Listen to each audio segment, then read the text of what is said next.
Hey, fellow mathers. Before we get into this episode, we want to share with you how you can get access to free content, professional learning that will keep your students engaged and doing the math that matters. Get ready to go to this link, mathisfigureoutable.com/challenge. That's right. Registration is open for the free Math is Figureoutable Challenge that's starting May 15th and runs to the 17th at 7 p.m. Central. We're going to have 3 nights jam-packed with learning and routines that you can take straight to your classroom. In these challenges, we have a great time. We do some math, talk about classroom experiences, give away super cool bonuses and prizes. You won't just walk away with routines that are naturally engaging and encourage your students to think mathematically. You'll also have a chance to win over $6,000 worth in prizes, including a few virtual PD sessions for your school. I'll be joined by my wonderful co-host Kim and special guest Jenna Labe. You can register at mathisfigureoutable.com/challenge for a fantastic learning experience. That's mathisfigureoutable.com/challenge. Now on to the show. Hey, fellow mathematicians. Welcome to the podcast where math is figure-outable. I'm Pam. And I'm Kim. And you found a place where math is not about memorizing. Whoops. Yeah, it is. Wait. Oh my gosh.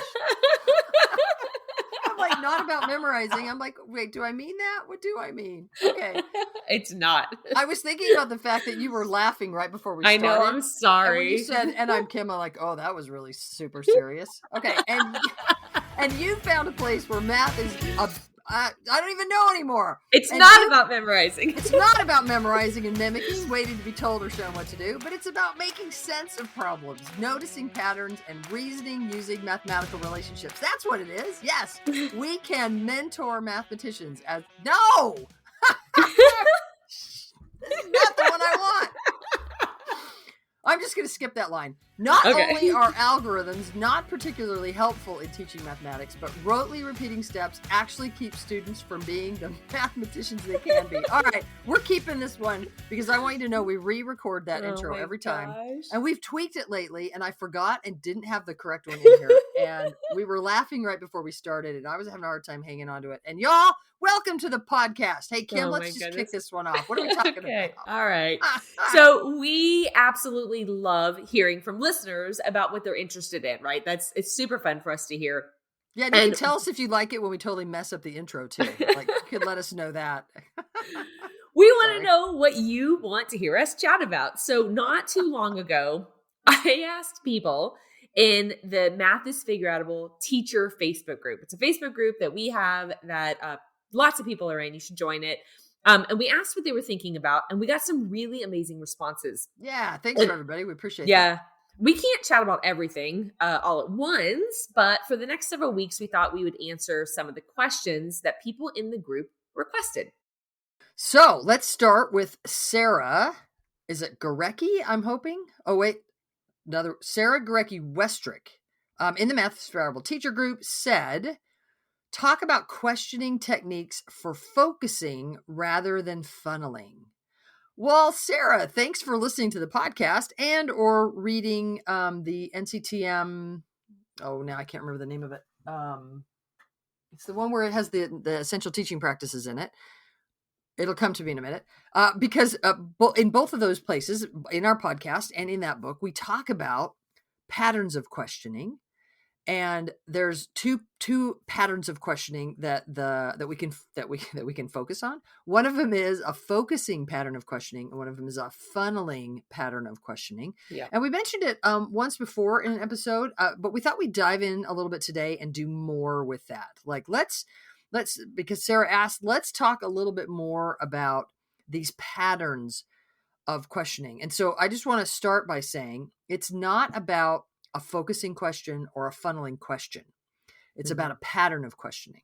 Right. So a question could appear in a focusing pattern of questioning, and that same exact question could appear in a funneling pattern of questioning because it's the pattern. It's what's happening in the whole interaction that's either more helping students focus on the relationships in the math and what they know and how they could use them to solve problems, or it's more of a funnel that you are kind of like helping the kids sort of funnel down the drain of like a sequence of steps or things to do. And they end up at the end of the funnel with the answer. But if you remove the funnel, then the kid's got nothing. Right. What wasn't happening is the student was using their own reasoning. They were using your reasoning, your Yep. funnel. Yep. Yeah. And so Sarah's great. Like, let's parse that out maybe a little bit more. So Kim, I said to you, hey, when we do this episode, I think it'd be really cool if we like do some kind of like role playing scenario kinds of Yeah. things. And Yes. you push back on that. Can you I say did. more about that? Yeah, so it's really difficult. We're going to be in some like imagined situations, right? And like you just said, a particular question could fit into a funneling situation or a focusing situation. So, we're kind of imagining a situation and we don't know exactly what a kid would say. And so much of it depends on what a kid says and how you respond. Mm. So yeah, we'll I mean, we'll we we'll see talk if we can about do the job. we talk about our mantra, know your content, know your kids, right? Yeah. Yeah. So if I know the content, I kind of have the big ideas, model strategies. I have this real sense of what's next and what comes before and all the Yep. connections that need to be made and the different ways they're related. And I know the kid because I'm talking to them and I'm hearing them and I'm asking them questions that help focus on what that student knows, help Yep. focus on the relationship that student owns. If I'm thinking about, if I own those two things, I know the content, I know the kid, then the the questions I ask will be hugely dependent on that kid. I have to know the content to know what kind of questions to ask. But then based on how that student responds, based on interactions I've had with them before, the same kind of, this is what you told me before, the same kind of question that I could ask. In fact, could you say more about your kids? Oh, I don't know what I said about him. Remind me. So you said Oh, something oh, about oh, yeah. So I said, sorry. So I might be talking with Luke, and you're older. my older, right? And pick a kid. It doesn't matter. I might be saying something Mm. to one of my kids, and I might know what he knows about a particular situation, and I might throw out a question or two, and he might go, "Oh yeah, okay, I'm good," and I might throw out the same question or two to the other kid, and they might stare at me kind of blankly so that's not helpful to them. It's not helpful for me to just say the same question one or two. And what I was just thinking about was in a funneling pattern, this is where you might hear a teacher use the same series or sequence of questions no matter what kid in their class they're Mm. talking to. And I don't know that we've ever Mhm. said that. I don't know if we've ever like verbalized that, but it might be that you use the same questions all the time over and over again, no matter what kid you're talking to, where in a focusing pattern, it should very much depend on the student. Oh, that's so interesting because as you said that, I'm picturing. I told a little bit of this story before. We were videoing in a classroom, it was a high school classroom, and this teacher was well liked, well respected. I think he was the senior. What do you call it when you're like the advisor and helping the kids plan the prom and all that Yeah. senior kind of stuff. The kids obviously liked him. When I got into the classroom, he walked in a little bit after me, and they were talking about how he was just had a pickup basketball game with the kids at lunch, and it was super. I was like, oh, I love teachers like this because they really like kids and relate to the kids relate, and it was a great relationship.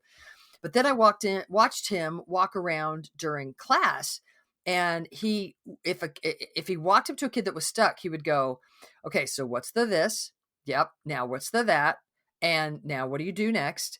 And now Yep. you need to this. And so he was asking questions, but Sure. when he got to the next kid who was stuck, he would Yep. say the exact same sequence. What's the Yeah. this? What's the that? What's the now what's the first step? Now that you've identified the numbers, now what's the next step? What's the next Yep. step? That would be a good ping to Hmm. to ask yourself as you are helping students, do you tend to use the same sequence of questions? Yeah. That reminds me, Kim, of times where people have said, hey, we kind of want a list of the best questions to ask. Yeah. Yeah. And we've said, I mean, that is a helpful thing. Sorry, I was totally just unplugging my headphones and I was trying to figure out why I was hearing crackling in my. We're such a mess Today's today. a mess. All right, I'm going to stop playing with the plug of my headphones.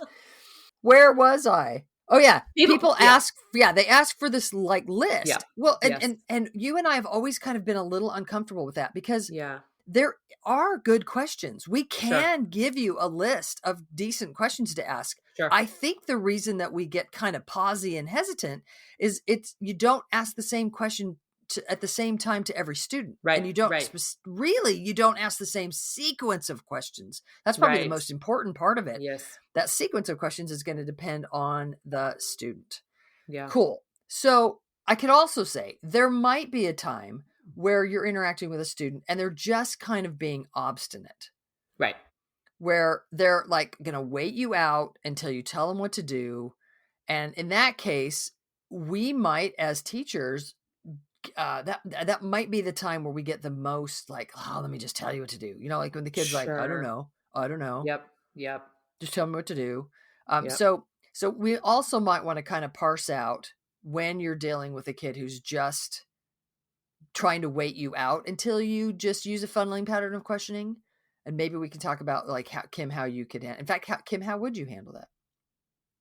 I mean, so much of it is dependent on the relationship with the student, right? Like that's kind of the first thing is, how do we get to this place where they're so focused on the answer? Have I done something to indicate that I'm focused on the answer? What's their background in mathematics? I mean, But if we it might be the beginning of the year where sure. they come to you, they've all kind of had that as their Yeah, background. yeah. Uh-huh. Well, Yeah. but it could be, it has happened that it's on me, and so I have to really think about what do I know about the student and try to enter into a place where they have access to something, right? I think kids when they're seemingly obstinate, when they're like I'm just going to say something, most of the time it comes from they're trying to regurgitate something they think you want, or they're kind of checked out a little bit because we haven't accessed what they know. And that's kind of the whole point of questioning to me is let me get to where you are that you know something about this. And instead of like shove you along, let me like dig into a conversation with you and like guide you and partner with you and have a conversation with you so that we can make connections together. Yeah, so know your content, know your kids. You're sort of Yeah. thinking everything you know about that student, and then you're using that to enter into the conversation. Yeah, for sure. Yeah. Okay, so let's maybe try. We're going to try to kind of not really role play, but kind of describe some situations Yeah. and see if we can kind of parse out what would it look like to have a focusing pattern of questioning, what would it look like to have a funneling pattern of questioning. But Yep. we're also going to be super clear, listeners, that this is hard for us because Yep. we kind of were talking before, and as I try to do it, I just instinctively start focusing. Like it's hard for Yep. me to imagine funneling. I almost have to think of what I've seen. So we'll do our best. Kim, you can call me out if you're like, no, you're focusing, not funneling.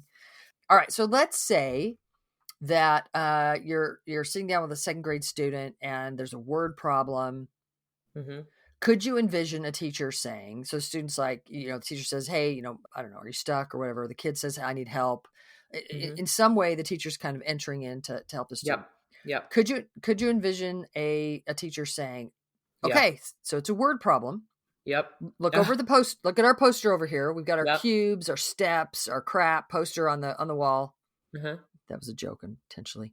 Um, where okay, what is the first thing you're supposed to do? Yeah, go and then look at the poster, right? And the kid says, "Oh, I'm Yep. supposed to find the keywords." Okay, go underline the keywords. What's the second thing you're Yep. supposed to do? I'm supposed to identify the numbers.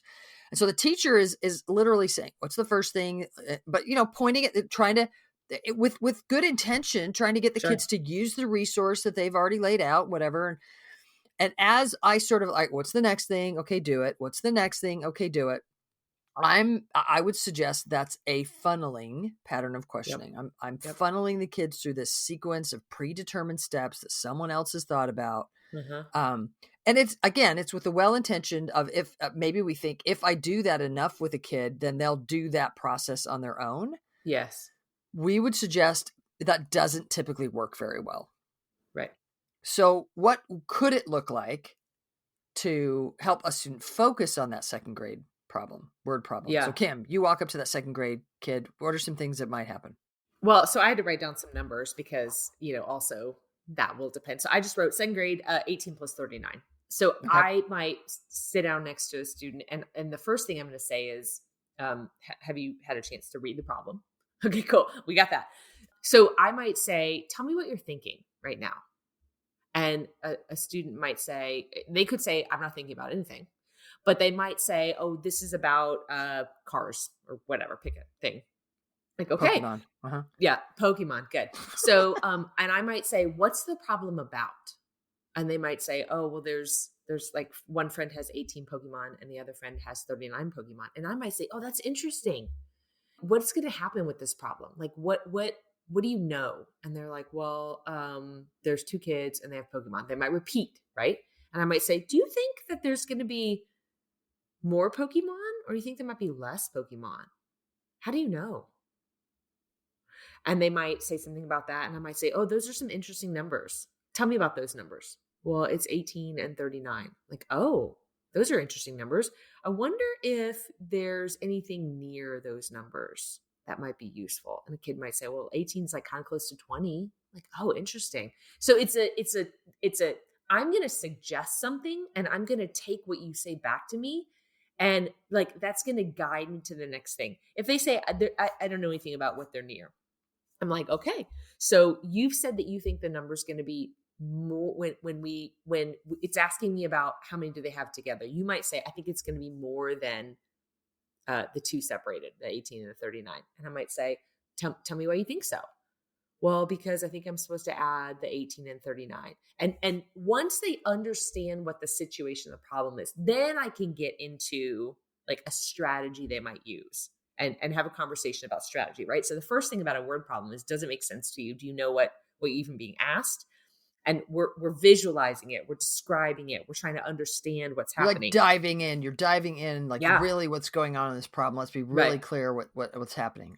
Yeah. What the And problem's all then about. I can have a conversation about, okay, so you think you're going to add these numbers. Tell me what you know. And so I might say something like, you said that 18 was really close to 20. How can that help you? Well, I think I can, if I add 39, then I can add 20. Oh, do you know 39 and 20? Yes or no? Okay. At each of these junctures, you're pausing before, Yep. and if they're saying something, you're not asking that next more particular question, right? Right. Yeah, Right. I just wanted to. Yes. Yeah. Keep going. Well, I was going to say, it's really a conversation, it reminds me of when you want to know something about, like, somebody's telling a story Mhm. and they say something, you're going to ask a deeper question, a more detailed question, so that you can really understand it more. And so it's a back and forth conversation, not a series of questions that I'm asking because I need them to know, okay, now I'm going to ask you the next specified thing and the next specified thing. Whatever they say, I'm thinking about what's the next thing I can ask or think about or help them visualize, so that then they know whether or not that's helpful to them. Yeah, and maybe I'll say, what's the next thing you can ask to help them focus Yeah. on whether that's going to be helpfful to them or not, Yeah. right? Yeah. Yeah, Yep. you're literally helping them focus by asking a focusing pattern of questioning. Kim, I want Yeah. to highlight two things. I was writing quickly while you were talking.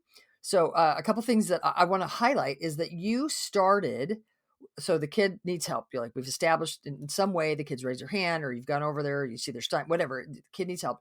And the very first thing you said was, what are you thinking about?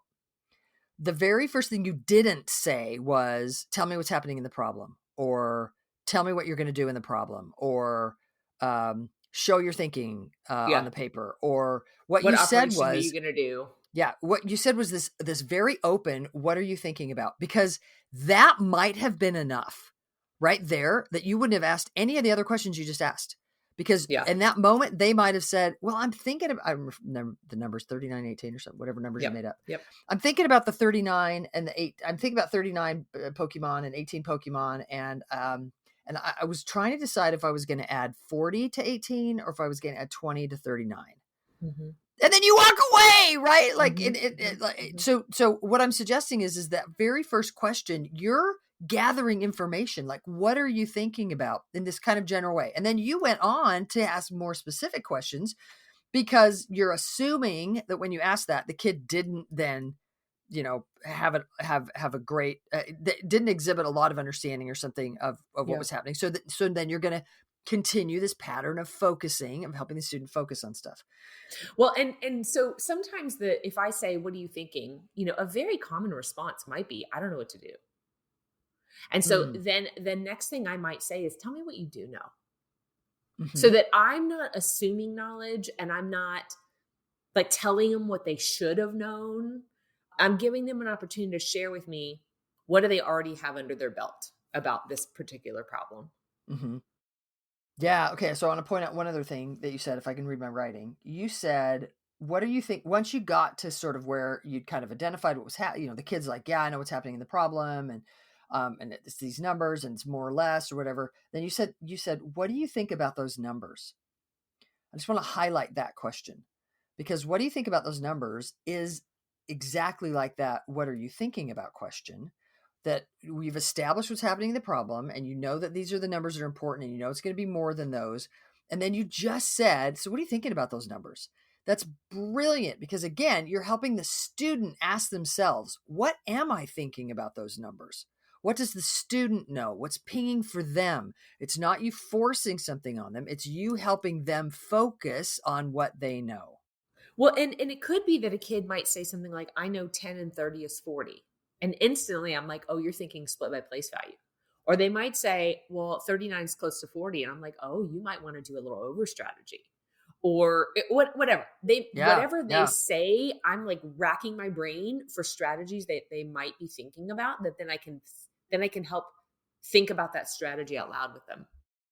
Which doesn't look like you saying, okay, so then right now you should, okay, do the over Start strategy. right 18, now make a jump of 40, now go back one. Good job. Walk away. That's not what it's That not. It's that would be a funneling pattern right yep. there. Yeah, if Yep. like, okay, then do these things. Instead, you're helping them focus on what they know. Oh, so like you're thinking about 40. Well, how could 40 help you with this Yeah. 39 and 18? Oh, okay. Yeah, yeah, I love it. That was a super good example. Let me give you another example. Let's get a little older. So let's say that a student is finding the volume of a rectangular prism. Yeah. Let's see. A funneling pattern could look like, okay, so it says you're finding volume. Get out your we're in the state of Texas, so they have a formula The sheet. star. Yeah. Yeah. And so take out your formula sheet for your high stakes test.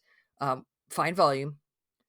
Yeah. Okay, so what do you do? What see, now I'm trying to I'm getting more focusing. Let me see if I can funnel. There's the formula. So where's What are the um numbers? yeah, I was like, what would it be? Base times height times length or something? Length, width, height. So what is L? What is L? Okay, go find it. What's W? Go find it. What's H? Go find it. Okay, now multiply them together. Like that would be kind of Yeah. I'm asking questions. What's L? What's H? Uh-huh. But they're just like plucking numbers, right? And they're Uh-huh. plugging them Yep. in a formula, and they're not thinking about, like, I've already even identified for them its volume. Get your chart out. Like look at Mm-hmm. your formula. So that could be kind of maybe a funneling pattern of questions. What would focusing look like? So similar to the second grade problem, I might say, "Hey, tell me about this prism." So they might say something like, "Well, I know it's 3 long and 2 tall and whatever, pick a number." Uh-huh. And I might say, "Can you picture that? Like, can you picture what that would look like?" We might sketch it, we might not. I might say, "Hey, what's going on with the base? Tell me about the base." We might say, "Well, it's this wide and this long." Oh, that's interesting. That's the base. Okay, cool. And then what else do we know? And they might say, "Well, it's whatever tall." I'm like, "Oh, okay. So the base you said was blah blah blah. And how tall?" Oh, okay. So I'm picturing the base, and I'm using hand motions at the time, and I'm helping them visualize what's going on. And I'm like, I'm picturing some layers. Can you picture those layers? Okay, cool. So tell me about the base again. So the base is blah blah blah. And then it's got, I'm with my hand motions thinking about some height, the layers of the height. And I might say, what are we supposed to figure out? The area. Wonder how the base can help me find the area. Oh, you mean volume? I think. Yeah. Oh, whatever. Volume. I think Whatever, Pam. we had the area of the base, The area of and the base. you're trying to find Yep. volume. Wonder how Whatever, I Pam. wonder how the area of the base might help I me love it. I love it.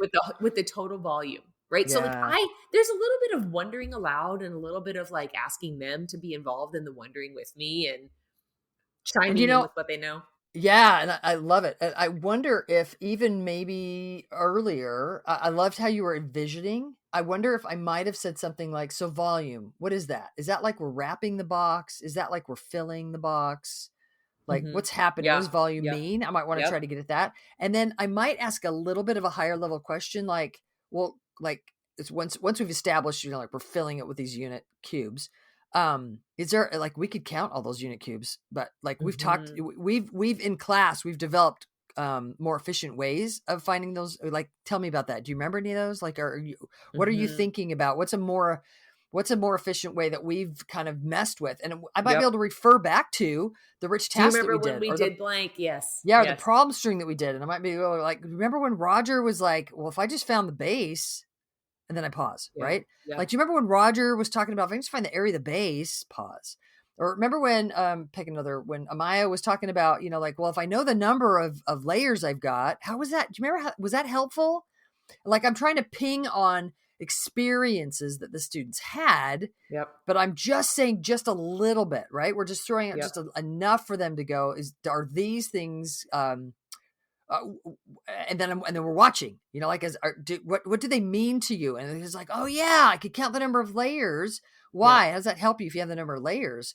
Like, what do we have that number here? How's that? Oh, well, because if I had the base, then I could count how many of those. And again, like, sort of helping them focus on experiences they've had and things we've developed in class, not a series of questions. Where they're just sort of looking at that formula chart and we're asking them questions so they could plug stuff in. Yeah. Hopefully that kind of helps a little bit. Yeah. Yeah. So both of the examples that we just gave, the second grade and the fifth grade, might make it seem like funneling is like point to a resource. We talked about the Oh cubes thing. yeah. We talked about the formula The high chart. stakes test But formula but chart. it's not that. It's not that, you go to a resource and that's funneling. Funneling That you can be just questioning. point to a list, right? It's just Yeah. pointing to a list and then Yep. following it. It could be that, but it's not only that. Yeah. Yeah, Yeah. I agreed. Okay, agreed. Yeah. It's about leading them in such a way that they can answer your questions, but they're removed enough that they aren't in the conversation. They aren't cognitively involved in what's going on, and they cannot at that point go back and do it themselves. They can't think about it themselves. And Well, that's or a they clear could. sign you're funneling.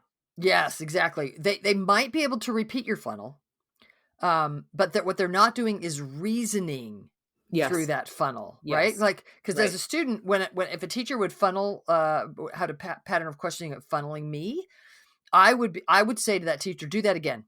funnel Yep. me again Yep. until I memorize their funnel, and Yep. then I was able to successfully repeat the funnel. So we're also not suggesting that, right? That's a Right. funnel. It's not about Right. memorizing. It's not about thinking about someone else's thinking. It's about what pings for the student and helping them focus on the major relationships and what they can do with those relationships. Again, we're pulling back on experiences we've had. It's not like I think about an ed psych class I had where we talked about history of ed, and there was a whole philosophy of ed that you just let the kid wander through the garden, whatever they're interested in, and you kind of let them pursue that. It's not that. It's not like we're letting kids wander aimlessly at all. You have to know the content and know the kids. Know your content, know your kids. Knowing the content, I'm asking questions that help the student focus on what they know, relationships they're building, how they can use those relationships and connections for them to reason through to the answer. So maybe let's give one other quick example. I kind of feel like we've done some young ones. Can we do kind of an older one? Sure. So if we're finding the slope of a line, so maybe I've given students 2 points and I've said, find the slope of a line.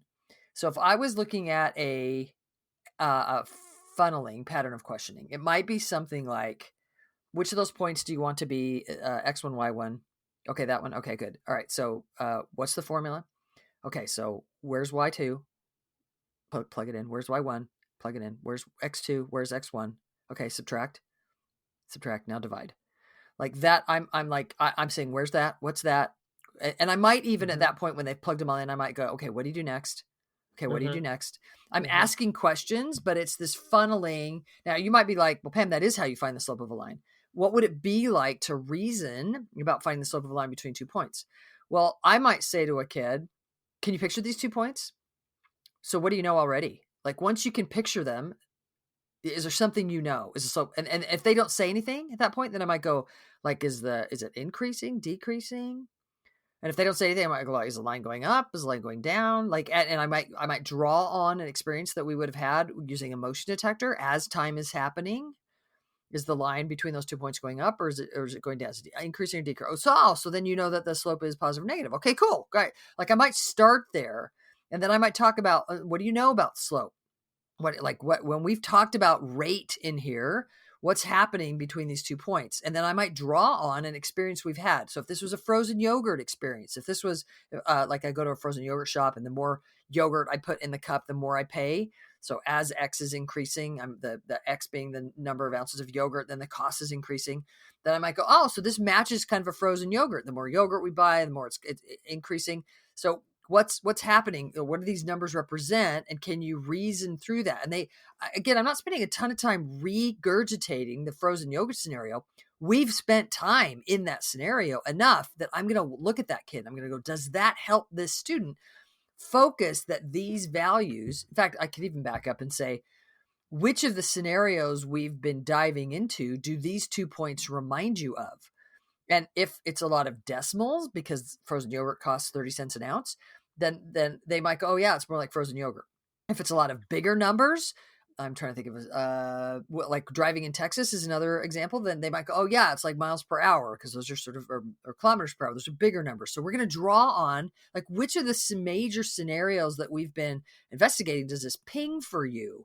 And then I'm helping that student focus on, well, what did we do there? How did we use the relationships there? Oh, can you use those relationships here? So hopefully that's a little bit of an older example of helping students focus, not funnel.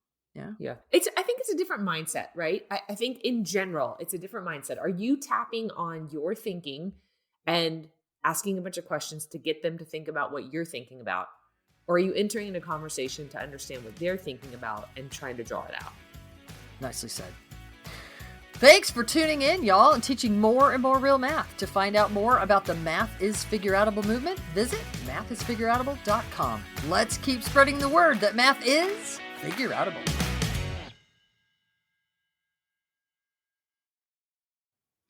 Thank you for listening and making math more figureoutable. To learn even more, make sure you register for our free challenge at mathisfigureoutable.com/challenge.